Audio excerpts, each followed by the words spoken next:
Where are you from? From the South Side, College Park, Flat Shows, Old National. All of that's me. What was life like growing up on the South Side? It was really cool for me. You know what I'm saying? I carried a spoiled street nigga title, man. I carry that as far as like, you know, I wasn't tripping. As bad as it was for a lot of folks, I mean, I was chilling, you know what I mean? I ain't really had too many problems.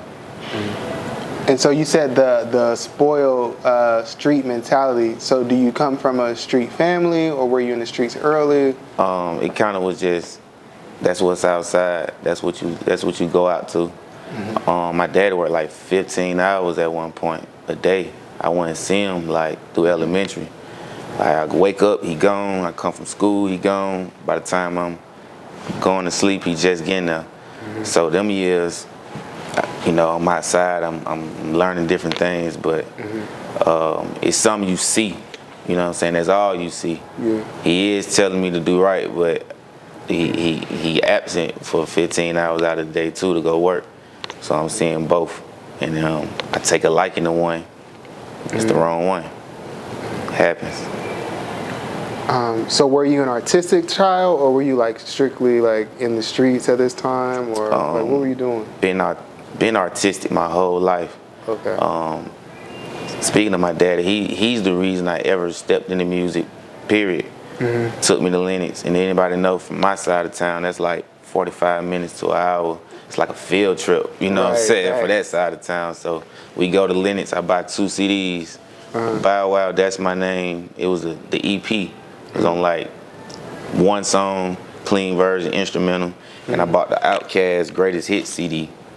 Took it home, long story short, I wrote new songs to every song on there. Took it to school, got caught. They called my daddy. And that was the first time he whooped me. Wait, this was for explicit music? Yeah. Oh, okay. But the actual CD of the Outkast was the Naked Lady.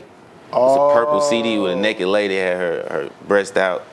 She was naked on the CD, and I'm in the 4th grade writing songs to this CD. Get caught with it at school, and I got it with me. This the days with the CD players. Yeah. So I got this CD with me.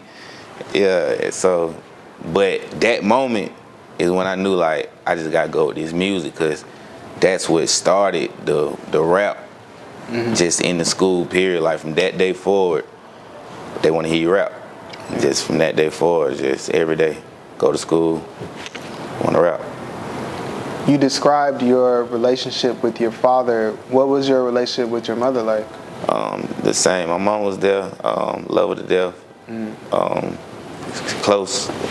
Just as close as with my mom and my dad. They still together. I had both of them. And my dad was like everybody's dad in the hood. You know what I'm saying? If you ain't had one, he was your dad. If you came to my house to come get me to make a team up, you might have to help me rake the leaves real quick before I go. You know what I'm saying? You might have to help me do something real quick. So, you know what I'm saying? My dad was everybody's dad. You know what I mean? Everybody's dad. Do you come from a musical family? No, I wouldn't say that. Everybody, they love music. Nobody really made no music like that. No singers, nothing like that. Nobody really made any music, but they love it. You're not going around without hearing it. But no, I wouldn't say that. At what point did you start pursuing music as a career seriously? Seriously, probably like I want to say like middle school. Like I say, after 4th grade, it's rap every day.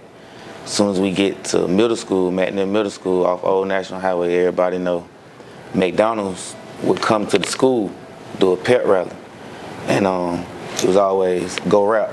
They would let us rap. They'll pick a couple students, let you go out there and rap. And every year, 6th, 7th, 8th grade, I'm going out there to rap. And I just knew then, like, I just got to do it. It's that feeling you get, that attention, and that excitement. You know what I'm saying? That look on their face when you say something that they like, and you impress them, and it's so easy. It's just, I just knew that's just what I wanted to do. So it's really like middle school, what locked it in. It really started elementary, but middle school, Middle school, that was it. I knew it. And so what was the journey like? Can you describe it? So you started rapping. How did you get studio time? How did you learn like the basics of everything? My older brother, I stole the formula from my older brother, how to record music.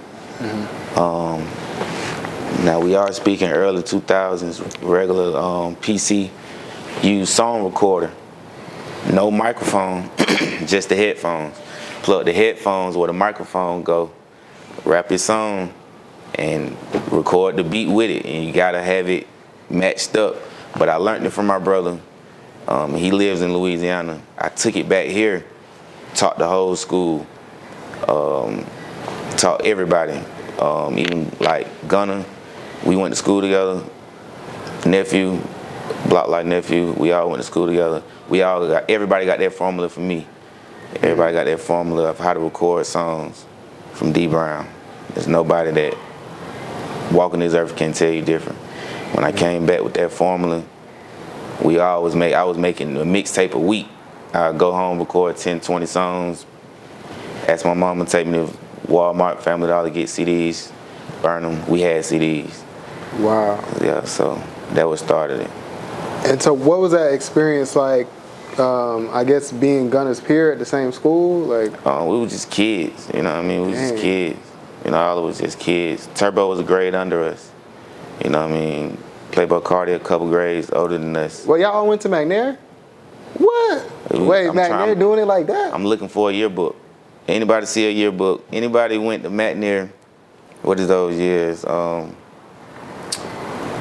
2006, 7, 8, 5. Any of those years, 4, maybe 4 through 6, 2004 through 6. Anybody got to know yearbooks? I buy them. We all in there. So were y'all just like, was y'all's like era or class just very creative? Like, was that something that is a staple at McNair? Like, how did that? We had a courtyard in the middle of the school you can go to after lunch. Like, if you didn't want to eat lunch and go outside, we rapping, beating on the window. We actually broke a window rapping. Like, this is something we was doing every day. Me and Gunna had homeroom every year. You know what I'm saying? Like, it was just something, you know, we just kids, just growing up. You know what I'm saying? Just kids. Do you have any memorable moments with Gunna? It's too many to think about. I mean, we wasn't the closest, you know what I'm saying? Like, we never had no problem. Like I say, we was just kids growing up, you know what I'm saying? Even through high school. Yeah. Had no problem with him to this day, you know. But yeah, it's too many to think of. And so after middle school, you're in high school. This is where the courtyard is. Yeah, the courtyard is in middle school. Okay. What happens in high school then? Like, how does your career progress from that point in time? High school, I'm off track. High school, I'm off track. I'm in the street. For real? I'm dealing with. I'm seeing too much. Okay. I'm running with an older crowd. I've always ran with the older crowd because my sister's almost 4 years older than me. So I was always with her crowd. Going out with her, she goes somewhere, I had to be with her.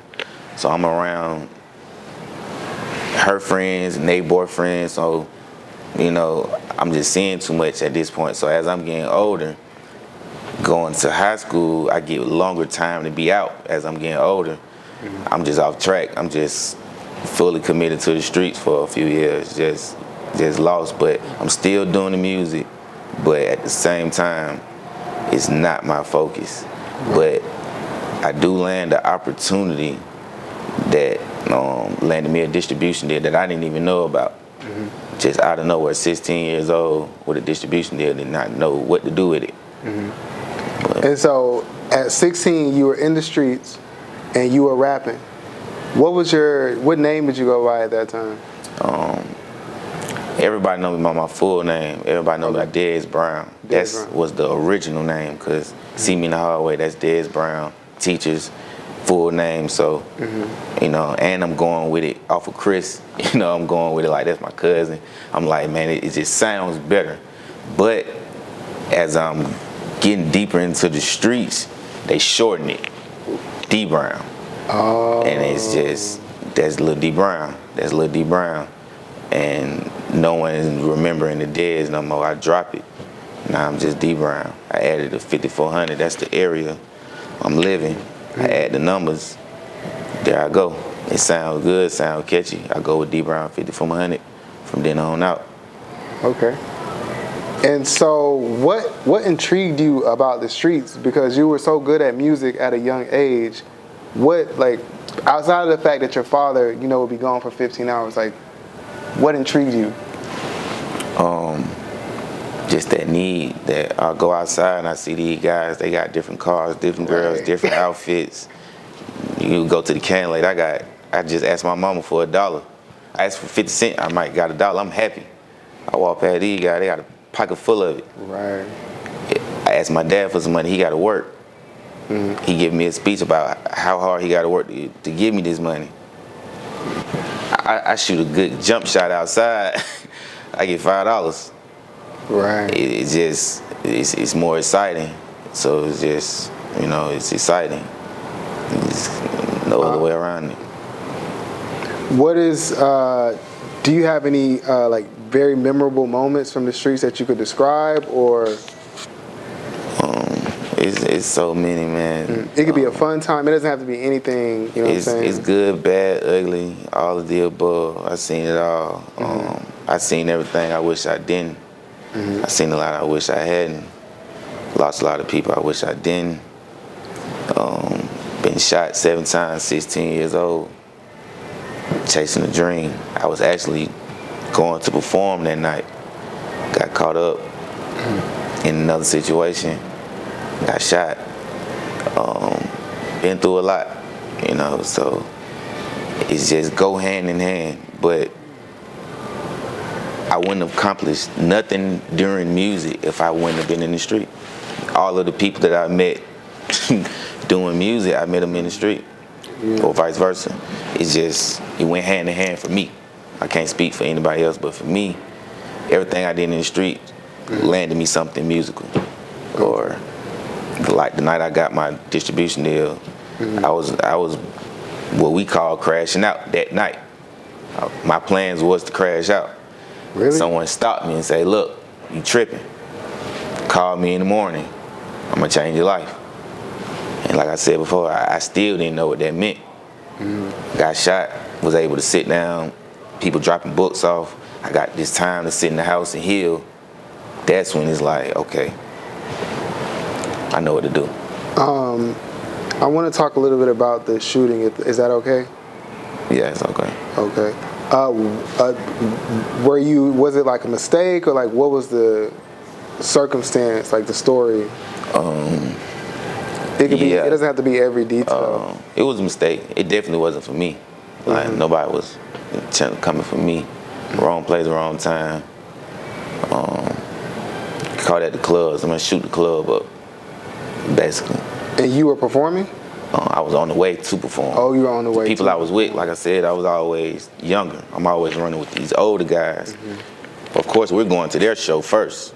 You know, our show was kind of secondary, so just one of those things, nights out, chasing the dream. But I'm also with street dudes, you know. It's just, it's going hand in hand. So it's kind of like the lines is just blurred. At this time, I'm a kid, I'm 16, I'm thinking, you need it, you hear it. You know, this is all you see, this is all you hear. This is what we doing. So just one of those things, just shot the club up. I got caught out there in the front. I was standing in the front. It wasn't like it wasn't a situation where I was expecting to get nothing to happen, because, you know, they problems with who they problem was with.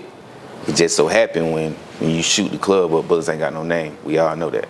Right. So just one of them bullets ain't had no name situations. Got caught up. Long ride to Grady. Damn. And so you were shot at 16 at a performance, or just basically in the pursuit of your dream. You're in the bed now, and people are sending you books. You're in the house. What book did you read that stood out to you the most during that time? Think and Grow Rich, 48 Laws of Power,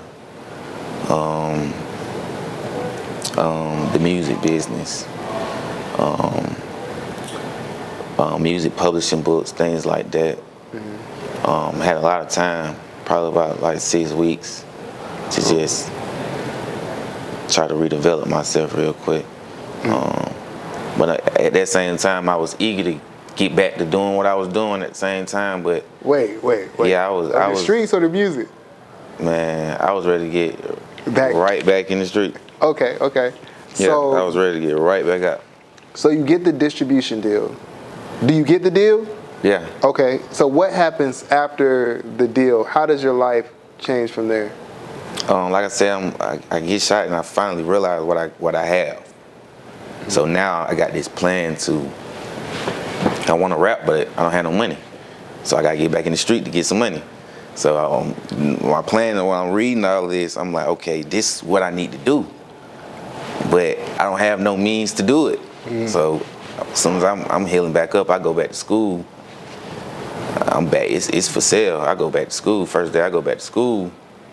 And ain't nothing changed. Give me a hug, everything the same. Anybody watch the video can leave a comment. They'll tell you. I came back to school, hey look, this is what we doing. But I did want to rap. I built the label. I didn't sign anybody on paper, but I did have about 6 artists. Okay. I did about 6. And so it's more like an oral type agreement. Yeah, it's just because I don't.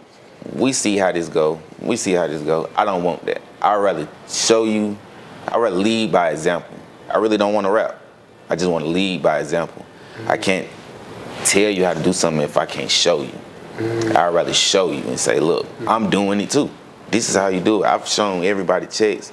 Anybody follow me on IG, I post royalty checks. I post all of that. There's nothing to hide. I want you to know. Because, it saved me. Once I started figuring it out, it's like, all right, that's what I need to do. But, yeah, long journey. Okay. And so, were you rapping or did you go into producing? Trying to do it all. Trying to do it all. Putting the pieces together. I got everything from producers to videographers, everything. Try to, like I said, even my journey with like Busy. I met Busy probably 14. Busy made. He produced for Kevin Gates, Schoolboy. The list goes on. I can go to K-Camp. List goes on. But me and him built my first studio. I don't know if it's his, but it's definitely my first studio.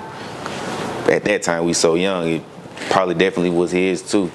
But yeah, very long journey as far as putting these pieces together. I've been trying everything. I rap, I stop rapping. I get it going, say, you know what, I'm finna do this.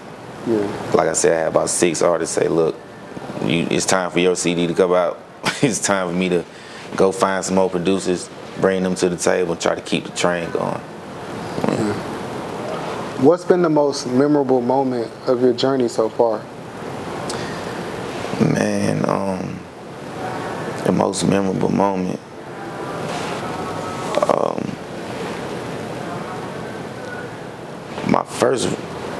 My first rap check that could actually pay for something. The first one that was actually like, I can show this to somebody and they won't turn the eye or look down and say, oh, that ain't no money, oh, that's nice. The first one, that's like, all right, this is what I need to do. It's like, I told you so. It's like that, yeah, I told you so.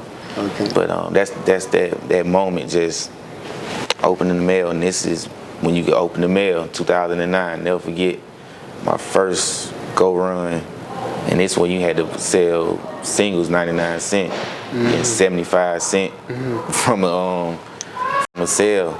But that first check, that's the most memorable moment, seeing that first check. What was your reaction? Were you like surprised? Like, did you flex? Like, I mean, I wouldn't say it wasn't nothing to flex, but it was enough for me to be proud of, to say like I earned this. You know what I'm saying? Like the supporters paid for that. You know what I'm saying? I recoup. You know what I'm saying? I recoup whatever I put into it. 'Cause I'm very calculative about what I'm putting into the music. It's the only way you know your return.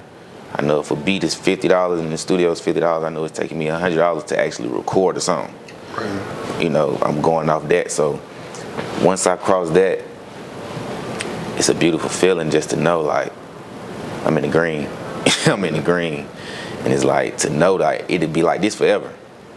I still get those same checks. They, of course, they small, but it's like, I can go viral right now. And the checks go back. It'll go up at any moment. Any moment. That's the beauty of it. The ownership. Yeah, the ownership. And so, where do you sort of get that that enthusiasm for having your own business and entrepreneurship? Like, where do you get that inspiration from? My dad had me cutting the grass like 8, 9 years old. We've been having a landscaping business since then. LLC, everything. We on paper is official, legit. Got over 30 yards right now. Yeah, and that's been. I'm getting up there. We've been going probably 20 years.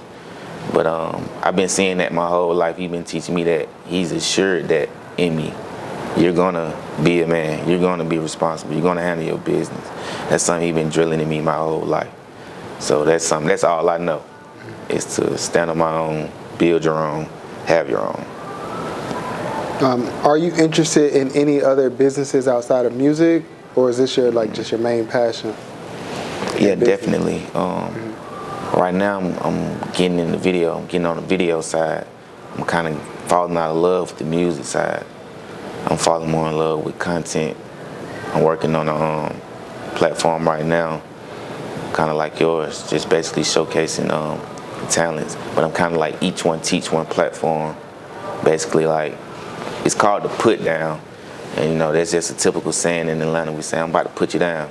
And that's basically what my platform is about. You come on there and you show someone what you're doing. Show them how easy it is to get that going. So I'm leaning more so into this content wave. Yeah, I'm leaning way more into the content as of right now. Trying to put a movie together right now. I'm trying to get the script finalized. So yeah, I'm moving into video. And so what makes you want to progress to video? That's all we do. Yeah. That's all we do. You walk in any restaurant, any store, any club, heads down in the phone. 80% of the content on social media is a video. Pictures phasing out. We've turned pictures into videos with a song. You put a song on it, it's now a video. It has a time limit. That's now a video. So video is where we going. That's the future, for sure. What's your ultimate aspiration with everything that you have going on? I got 3 kids. I'm trying to leave enough for them. I'm trying to leave enough for them to pick from. I'm trying to leave enough businesses for them to, maybe they don't want to do music, maybe you want to do movies. You don't want to do either of those, do something else. But I'm trying to leave enough. That's my main goal, I'm trying to leave enough to go around forever. Whatever I do, whatever it is. No matter if I create 10 businesses and they all fail and the last one carries on, that's enough for me, but I'm trying to leave something. So that's my overall goal, just leaving enough for the future. For someone watching this who aspires to do what you do, what advice would you have for them? It's not over. It's never over. It's never over. Just keep going. You gotta keep going. No matter what. Whatever you're doing, keep doing it. If it's for you, it's gonna work out. If it's not for you, you will know. But whatever you're doing, put your best foot forward. You heard it all before. There's nothing I can say other than that, but just keep going. That's just it. Do what makes you happy. If you wake up, don't have a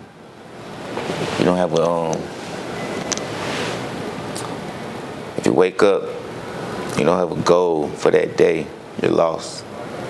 Those days are gonna continue to happen every single day. So the day you wake up with the goal and you strive towards that goal, even if you don't reach that goal that day, you have something to look forward to the next day. But waking up with no goal, you have nothing to wake up to and look forward to.